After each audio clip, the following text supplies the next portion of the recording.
ओम अज्ञानतिमिरान्धस्य ज्ञानञ्जनशलाकया चक्षुरुन्मिलितं येन तस्मै श्रीगुरुवे नमः। श्रीचैतन्यमनोभीष्टं स्थापितं येन भूतले स्वयं रूपकदा मह्यं ददाति स्वपदान्तिकं। वन्देऽहं श्रीगुरुपदकमलं श्रीगुरून् वैष्णवाचं श्रीरूपं साग्रजातं सगण रघुनाथान्वितं तं सजीवं साद्वैतं सावधूतं परिजनसहितं कृष्णचैतन्यदेवं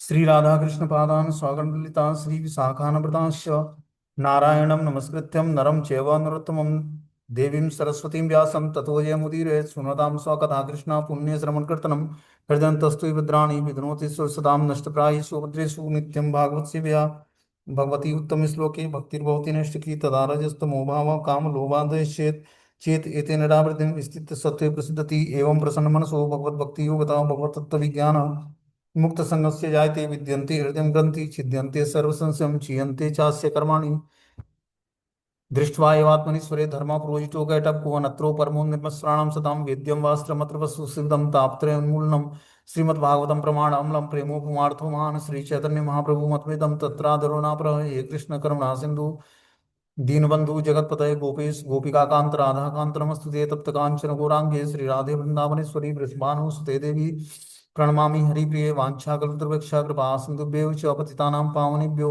वैष्णवेभ्यो नमो नमः। जय श्री कृष्ण चैतन्य प्रभु नित्यानंद श्री अद्वैत गदाधर श्रीवासादि श्री गौर भक्तवृंद। हरे कृष्णा कृष्ण कृष्णा हरे हरे हरे राम राम राम हरे हरे। तो इसमें आज हम लोग को श्रीमद् भागवतम का स्कंद संख्या 1 अध्याय संख्या 19 और श्लोक संख्या 25 नंबर पढ़ना है। बोलते हैं तत्र भगवान व्यासपुत्रम यदृक्षया गाम मानो अनपेक्ष अलक्ष्यलिंगो निजलाभस्तुष्टो वृतश्च बले द्रव अवधूत वेशम।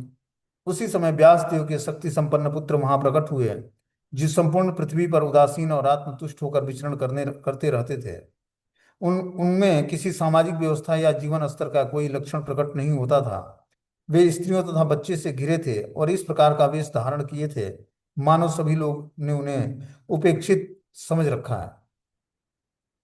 तो हमने जैसे स्टोरी सुनाई थी कि हे विश्वास पात्र ब्राह्मणों, अब मैं अपने वर्तमान कर्तव्य के विषय में पूछ रहा हूँ। कृपया पूर्ण विचार विमर्श के पश्चात मुझे सभी परिस्थितियों में हर एक के कर्तव्य के विषय में और विशेष रूप से जो तुरंत मरने वाला है उसके कर्तव्य के विषय में बताइए। ये परीक्षित महाराज क्या होता है, गंगा तट पर जब उनको पता लगता है कि मुझे 7 दिनों में अब तक सर्प डस लेगा और मेरी मृत्यु हो जाएगी, तो राजपाट का त्याग करके क्या करते हैं, आमरण अनशन करके गंगा नदी पर निवास करने लगते हैं। जब उनको लगता है कि सारे देवी देवताओं को और जितने भी ऋषि महात्मा थे उनको लगता है कि जो परीक्षित जैसा जो चक्रवर्ती सम्राट हैं और राज ऋषि हैं, अब वो आमरण अनशन पर बैठे हैं यमुना के किनारे, ठीक है ना, तो सारे ऋषि महात्मा एक एक करके आने लगते हैं उनके दर्शन करने के लिए। कितना महान ऋषि राज ऋषि जो है अपना राजपाट त्याग करके और 7 दिनों का आमरण अनशन करके गंगा पर निवास कर रहे हैं, तो उनका दर्शन करना चाहिए क्योंकि भगवान के महान भक्त हैं। तो सारे ऋषि महात्माओं ने उनका दर्शन करने के लिए उस गंगा तट पर उपस्थित हो गए। अब बता रहे हैं कि उसी समय व्यास देव के शक्ति संपन्न पुत्र वहां प्रकट हो गया, जो संपूर्ण पृथ्वी पर उदासीन और आत्मतुष्ट होकर विचरण कर रहे थे। उनमें किसी सामाजिक व्यवस्था या जीवन स्तर का कोई लक्षण प्रकट नहीं हो रहा था। मतलब वो सामाजिक व्यवस्था से ऊपर थे बिल्कुल। मतलब उनकी चेतना जो है अध्यात्म के धरातल पर स्थिर थी और पूर्ण रूपेण निरपेक्ष और उदासीन थे। उदासीन मतलब पृथ्वी के किसी भी मनुष्य से कोई उनका लेना देना नहीं था। पूर्ण रूपेण आत्मतुष्ट और उदासीन थे। उनमें किसी सामाजिक व्यवस्था या जीवन स्तर से कोई लक्षण प्रकट नहीं हो रहा था। वे स्त्रियों और बच्चों से घिरे थे और इस प्रकार का वेश धारण किए थे मानो सभी लोग ने उन्हें उपेक्षित कर रखा है। बोलते हैं भगवान शब्द कभी कभी सुखदेव गोस्वामी जैसे परमेश्वर के महान भक्तों के लिए प्रयुक्त होता है। ऐसे मुक्त जीव इस भौतिक जगत के कार्य व्यवहार में उदासीन रहते हैं क्योंकि वे भक्ति में सेवा के महान उपलब्धियों से ही आत्मतुष्ट रहते हैं। तो जब व्यक्ति अध्यात्म के बहुत ही हाईएस्ट प्लेटफॉर्म पर होता है तो उसको वो उदासीन हो जाता है भौतिक परिवेश से। भौतिक सामाजिक स्तर पर जो आदमी को कुछ मर्यादा रखनी होती है उस मर्यादा से वो ऊपर उठ जाता है क्योंकि शरीर से कुछ लेना ही देना नहीं होता है उसको। अब वस्त्र पहना या वस्त्र नहीं पहना, दिगंबर है, तो कुछ फर्क ही नहीं पड़ता उसके शरीर उसके मन बुद्धि पर। ये व्यक्ति जब तक शारीरिक लेवल पर होता है तब तक ये सारे लाज शर्म और जो भी चीजें हैं वो सब चीजें उसको प्रभावित करती हैं। लेकिन जब शारीरिक लेवल से ऊपर उठ जाता है तब जाकर उसको ये सब चीजें प्रभावित नहीं करती। ठीक है ना। उसको शरीर का शुद्ध ही नहीं होता कि शरीर में वस्त्र है या नहीं है।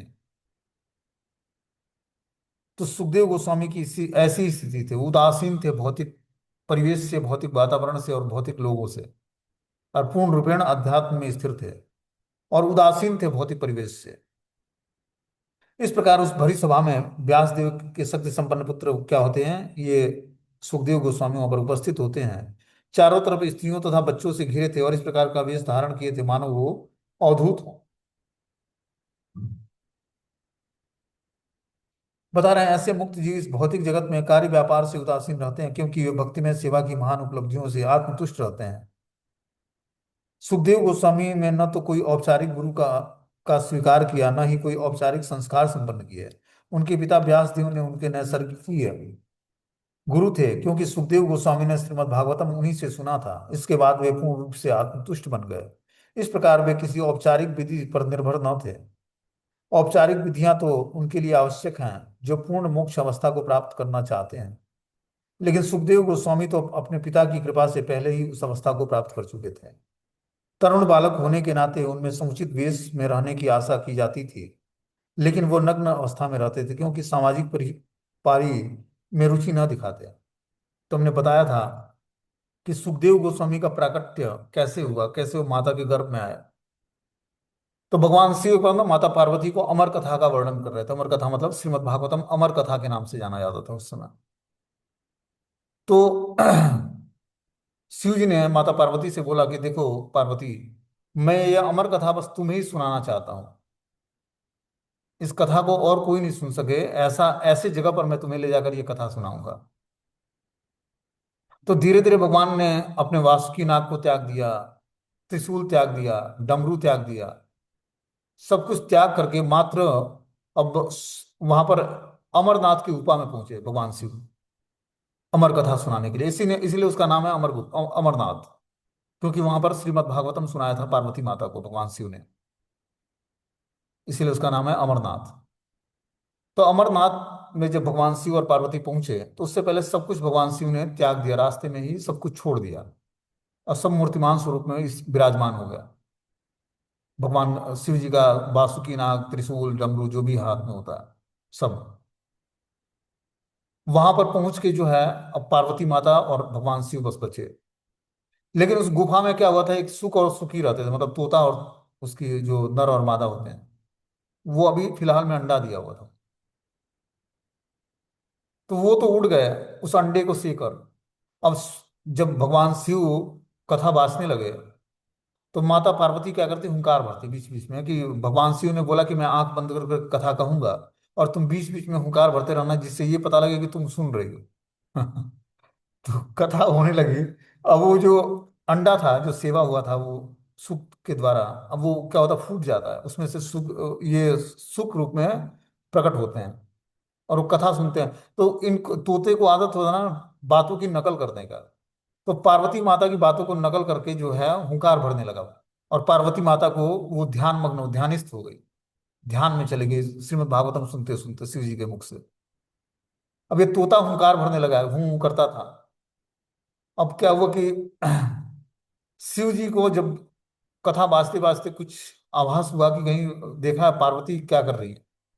तो पार्वती हुंकार भर रही, वो तोता हुंकार भर रहा था, पार्वती तो ध्यानस्थ थी कथा में और भूल गई कि हुंकार भी भरना है। लेकिन वो तोता हुंकार भरता रहा और पूरा कथा सुनता गया। अंत में क्या हुआ, जब शिव जी का ध्यान टूटा श्रीमद् भागवतम कहते कहते, तो देखते क्या कि पार्वती तो ध्यानस्थ है ही, तो ये आवाज कहाँ से आ रही है। तो भगवान शिव देखते हैं कि एक तोता है जो ये श्रीमद् भागवतम की कथा सुन रहा था, तो उसको दौड़ाना शुरू करते हैं मारने के लिए। जब मारने के लिए दौड़ाना शुरू करते हैं तो वो भागते भागते जो है उस अमरनाथ की गुफा से कहाँ पहुंचता है, व्यास देव की पत्नी जम्हाई ले रही थी, तो उनके अंदर प्रवेश कर जाता है सुख सुख तोता, सूक्ष्म रूप धारण करके उनके गर्भ में चला जाता है और गर्भ में 16 वर्ष तक रहा। जब भगवान कृष्ण आश्वासन दिए, अब वो श्रीमद् भागवतम सुन के सुख वो सुखदेव गोस्वामी बन गए भगवान शिव के मुख से। अब वो क्या हुआ कि तोता जो है माता के गर्भ में, व्यास देव की पत्नी के गर्भ में प्रवेश कर गया वो तोता। ठीक है ना। और श्रीमद् भागवतम सुनता सुनता वो तोता जो है 16 वर्ष तक माता के गर्भ में रहा। अब उसको डर लगता था कि मैं भौतिक संसार में आऊंगा तो माया में फंस जाऊंगा। तो भगवान श्री कृष्ण स्वयं प्रकट होकर उसको सांत्वना प्रदान की कि तुम प्रकट हो जा, माता के गर्भ से बाहर आ जा, तुझे माया नहीं पकड़ेगी। तब वो बाहर आए, और बाहर आते ही विरक्त सन्यासी बन गए, दिगंबर, मतलब ड्रेस कपड़ा नहीं पहनते। उसी तरह 16 वर्ष की अवस्था में माता के गर्भ से प्रकट हुए, और सन्यास लेकर बाहर निकल, मतलब राज्य छोड़ दिया। और व्यास देव उसको उनको दौड़ाने लगे कि हे पुत्र रुक जा, तेरा उपनयन संस्कार कराना है तुझे, और भी आगे ज्ञान देना है, तू वस्त्र पहन ले, और बहुत सारी चीजें। लेकिन उन्होंने कुछ नहीं सुना। और वही सुखदेव गोस्वामी यहाँ पर बता रहे हैं कि श्री व्यास देव के इस पुत्र की आयु केवल 16 वर्ष की थी। इनके 5 हाथ पांव, 5 हाथ, इनके पांव, हाथ, जांघें, भुजाएं, कंधे, ललाट और शरीर के अन्य भाग अत्यंत सुकोमल और सुगठित बने थे। उनकी आंखें सुंदर बड़ी बड़ी तथा नाक और कान उठे हुए थे। उनका मुखमंडल अत्यंत आकर्षक था, और उनकी गर्दन सुगठित और शंख जैसी सुंदर थी। उनकी हंसली मांसल थी, छाती चौड़ी और मोटी थी, नाभि गहरी तथा उदर सुंदर धारियों से युक्त था। उनकी भुजाएं लंबी थी तथा उनके घुघराले बाल उनके सुंदर मुखमंडल पर बिखरे हुए थे। वे नग्न थे, और उनके शरीर की क्रांति भगवान कृष्ण जैसी प्रतिबिंबित हो रही थी। वे श्यामल वर्ण के तथा अपनी युवा अवस्था के कारण अत्यंत सुंदर लग रहे थे। उनका शरीर की क्रांति और आकर्षक मुस्कान के कारण वे स्त्रियों के लिए मोहक थे। यद्यपि वे अपनी प्राकृतिक महिमा को छिपाने का प्रयत्न कर रहे थे, तो भी वहां पर उपस्थित सारे महर्षि रूपाकृत शास्त्र में पटु थे। अतएव सबों ने अपने अपने आसन से उठकर उनका सम्मान किया। महाराजा परीक्षित जैसे विष्णुरात अर्थात सदैव विष्णु द्वारा रक्षित के नाम से भी जाना जाते हैं, उन्होंने मुख्य अतिथि सुखदेव गोस्वामी का स्वागत करने के लिए अपना मस्तक झुकाया। उस समय सारी अल्पज्ञ स्त्रियां और बालकों ने भी श्री सुखदेव गोस्वामी का पीछा करना छोड़ दिया। सबों से सम्मान प्राप्त करके सुखदेव गोस्वामी अपने श्रेष्ठ आसन पर विराजमान हो गए। तो उनको दिगंबर वेश में देखकर, मतलब, और इतना सुंदर शरीर था कि सारे स्त्री और बालक उनका पीछा करते थे, कुछ पत्थर मारते थे नग्न अवस्था में देखकर। लेकिन जब इस इतने बड़े सभा में, जहाँ महान ऋषि महात्मा उपस्थित थे, उस सभा में आकर व्यास आसन पर बैठे, तो सबने पीछा करना छोड़ दिया और सभी जो है नतमस्तक हो गए। सबों से सम्मान प्राप्त करके सुखदेव गोस्वामी अपने श्रेष्ठ आसन पर विराजमान हो गए। बोलते हैं उस सभा में सुखदेव गोस्वामी के आगमन पर श्री व्यास देव, नारद तथा कुछ अन्य ऋषियों के अतिरिक्त सभी लोग खड़े हो गए, और महाराजा परीक्षित ने इस महान भगवत भक्त के समान के समक्ष अष्टांग साष्टांग दंडवत प्रणाम किया। सुखदेव गोस्वामी ने भी सभा में विशेष रूप से अपने पिता नारद मुनि के समक्ष गले मिलते हुए हाथ मिलाकर, सिर हिलाकर और झुककर स्वागत किया, स्वागत का उत्तर दिया। तब उन्हें सभा का मुख्य आसन प्रदान किया गया। जब राजा और मुनि इस प्रकार से उनका स्वागत कर रहे थे, तो गलियों के बच्चे और स्त्रियां जो उनके पीछे पीछे चले आ रहे थे, आश्चर्य तथा भय से स्तंभित रह गए। उन्होंने अपनी छिछोरी हरकतें बंद कर दी, और सब कुछ शांत तथा गंभीर हो गया। तब सुखदेव गोस्वामी साधु मुनियों और देवताओं से इस प्रकार घिरे हुए, जिस तरह चंद्रमा तारों, नक्षत्रों और अन्य आकाशीय पिंडों से घिरा रहता है, उनकी उपस्थिति अत्यंत भव्य थी और सबों द्वारा सम्माननीय थी। तब प्रखर मुनि श्री सुखदेव गोस्वामी पूर्ण शांत भाव से बैठ गए। वे किसी भी प्रश्न का निसंकोच होकर बुद्धिमत्ता से उत्तर देने लगे। तब महान भक्त महाराजा परीक्षित उनके पास पहुंचे, और उन्होंने उनके समक्ष सिर झुकाकर प्रणाम किया और हाथ जोड़कर मधुर वाणी से विनती की। बोलते महाराजा परीक्षित द्वारा गुरु से प्रश्न की जो मुद्राएं अपनाई गई, वह शास्त्र के आदेश के सर्वथा उपयुक्त था। शास्त्रीय आदेश यह है कि दिव्य विज्ञान समझने के लिए मनुष्य को चाहिए कि गुरु के पास विनीत होकर जाए।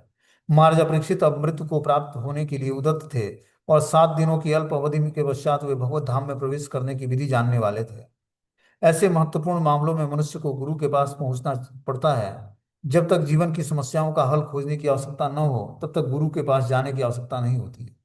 कि गुरु के पास जाने का मतलब है कि जीवन की जो समस्याएं हैं, जन्म मृत्यु जरा व्याधि, इससे छुटकारा प्राप्त करने के लिए गुरु के समक्ष जाना चाहिए, उनके सामने नतमस्तक होकर उनसे प्रश्न करना चाहिए। बता रहे हैं कि सारी योग्यता सुखदेव गोस्वामी में पूर्ण रूप से प्रकट हुई। गुरु तथा शिष्य अर्थात सुखदेव गोस्वामी और महाराज परीक्षित दोनों श्रीमद् भागवतम के माध्यम से पूर्णता प्राप्त की, और सुखदेव गोस्वामी ने अपने पिता व्यास देव से श्रीमद् भागवतम सीखा था, लेकिन उन्हें इसे सुनने का अवसर नहीं मिला था। अतः उन्होंने महाराजा परीक्षित के समक्ष भागवतम का पाठ किया और बिना हिचक के महाराजा परीक्षित के प्रश्नों का उत्तर दिया। अब आगे जो है परीक्षित क्वेश्चन पूछते हैं। अहोम अहो अज्ञम वयम ब्रह्मन् सत्य सेव्या छत्र बंधव कृपया आतिथ्य रूपेण भगवत भी तीर्थ का कृतम। भाग्यशाली राजा परीक्षित ने कहा, हे ब्राह्मण, आपने कृपा करके यहाँ पर मेरे अतिथि के रूप में उपस्थित होकर हम सबों के लिए तीर्थ स्थल बनाकर हमें पवित्र बना दिया है।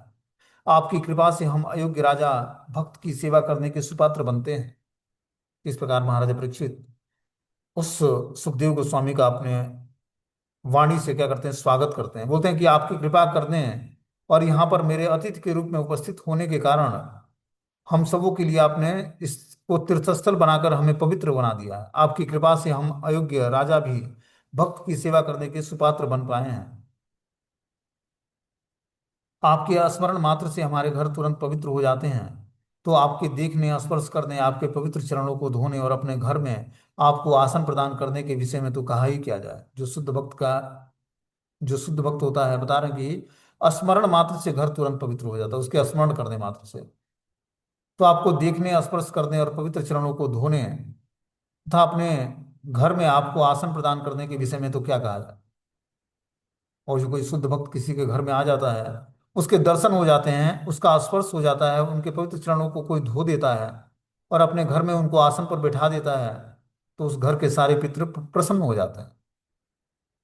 बोलते हैं पवित्र तीर्थ स्थानों का महत्व बड़े बड़े मुनि तथा संतों की उपस्थिति के कारण है। कहा जाता है कि पापी लोग पवित्र स्थानों में जाते हैं और अपने पापों को वहां पर छोड़कर आते हैं, जिससे वे वहां संचित हों, लेकिन बड़े बड़े संतों की उपस्थिति से वह स्थान संचित पापों के सदूषणों से मुक्त हो जाता है, और इस तरह वहां उपस्थित भक्तों और संतों की कृपा से वो पवित्र स्थान और भी पवित्र बन जाता है।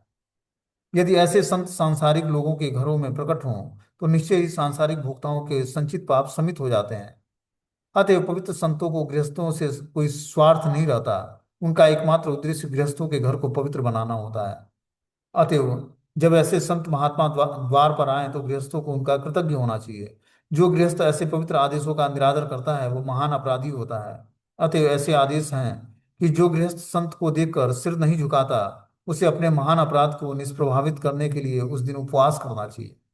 कि अगर जो कोई सन्यासी को देखकर प्रणाम नहीं करता है, तो उस दिन क्या करना चाहिए, उसको उपवास करना चाहिए, तब वो पाप निष्प्रभावित होगा उसका। नहीं तो बहुत बड़ा पाप लगता है, खासकर जो गृहस्थ आश्रम है।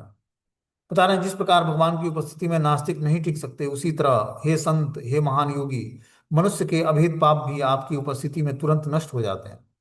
कि शुद्ध भक्तों के दर्शन, उनके उपस्थित होने मात्र से समस्त पाप जो है नष्ट हो जाते हैं। बोलते हैं भगवान कृष्ण जो राजा पांडु के पुत्रों को अत्यंत प्रिय थे, उन्होंने अपने महान भांजों तथा भाइयों को प्रसन्न करने के लिए मुझे भी संबंधी की तरह स्वीकार किया था।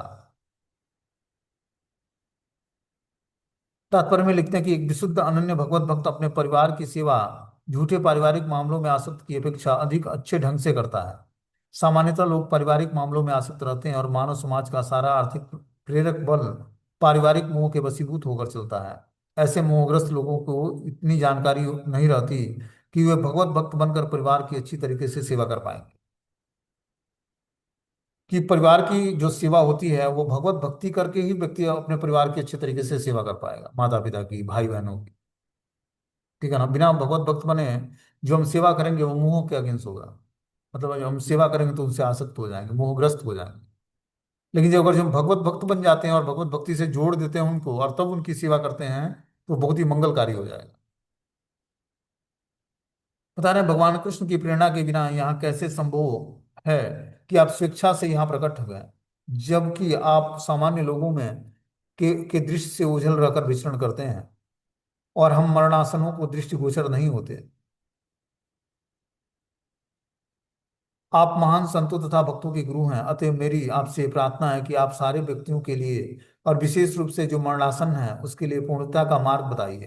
तो इस प्रकार सुखदेव गोस्वामी राजा परीक्षित से पूछते हैं कि हे ब्राह्मण श्रेष्ठ, आप महान संतों और भक्तों के गुरु हैं, अतएव मेरी आपसे प्रार्थना है कि आप सारे व्यक्तियों के लिए, विशेष रूप से जो मृत्यु के करीब है, मरणासन स्थिति में है, उसके लिए पूर्णता का मार्ग क्या है उसको बताइए। तात्पर्य में लिखते हैं कि जब तक कोई पूर्णता के मार्ग के विषय में पूछने के लिए पूरी तरह उत्सुक न हो, तब तक उसे उसको गुरु के पास जाने की कोई आवश्यकता नहीं है। गुरु गृहस्थ के लिए अलंकरण स्वरूप नहीं होता। सामान्यतः फैशन परस्त भौतिकतावादी बिना किसी लाभ के तथाकथित गुरु नियुक्त कर लेते हैं। ऐसे छंद रूप गुरु तथाकथित शिष्य की चापलूसी करता है, और निसंदेह इस तरह गुरु और शिष्य दोनों ही नरक को जाते हैं। महाराजा परीक्षित अपने अच्छे शिष्य थे क्योंकि वे सबों के लिए और विशेष रूप से मरणासन के लिए लाभप्रद प्रश्न पूछने वाले थे। महाराजा परीक्षित द्वारा पूछा गया प्रश्न श्रीमद् भागवतम के संपूर्ण प्रतिपाद्य विषय का मूल सिद्धांत है। अब हमें देखना है कि महान गुरु कितनी बुद्धिमत्ता से इसका उत्तर देते हैं। कृपया मुझे बताएं कि मनुष्य को क्या सुनना, क्या जपना, क्या स्मरण करना, क्या पूजन करना चाहिए। यह भी बताएं कि उसे क्या क्या नहीं करना चाहिए। कृपया करके मुझे ये सब बात बताएं। आगे बता रहे कि नूनम भगवतो ब्रह्मन् गृहेषु गृहमेधिनाम न लक्ष्यते हाव अस्थानमपि गोदोहनम क्वचित। हे शक्ति संपन्न ब्राह्मण, कहा जाता है कि आप लोगों के घर में मुश्किल से उतनी ही देरी तक रुकते हैं जितने देर तक गाय दुही जाती है। तो सुखदेव गोस्वामी किसी भी गृहस्थ के घर में उतने ही देर रुकते जितने देर में गाय से दूध निकाला जाता था उनसे। और अपने उदर पोषण के लिए कुछ दूध वो मांग लेते और उसी को पीकर अपना जीवन धारण करते। आगे बता रहे कि सुत उवाच एवं माँ भाषित पृष्ठम स्वराज्ञा सलक्षणया गिरा प्रत्यभासम धर्मज्ञो भगवान बादरायणी। श्री सुखदेव गोस्वामी ने कहा, इस तरह मीठी भाषा का प्रयोग करते हुए राजा ने बात की तथा प्रश्न किए। तब व्यास देव के पुत्र, जो महान तथा शक्ति संपन्न पुरुष और धर्मवेत्ता थे, उन्होंने उत्तर देना प्रारंभ किया। तो इस तरह से परीक्षित महाराज ने सुखदेव गोस्वामी से क्वेश्चन पूछा, और सुखदेव गोस्वामी अब इस क्वेश्चन का जवाब देना शुरू करते हैं। ठीक है। तो क्वेश्चन का जवाब क्या देते हैं इसको हम लोग अगले क्लास में सुनेंगे, क्योंकि वहां से दूसरा कैंटो शुरू हो जाएगा। ये पहला कैंटो समाप्त हो गया है।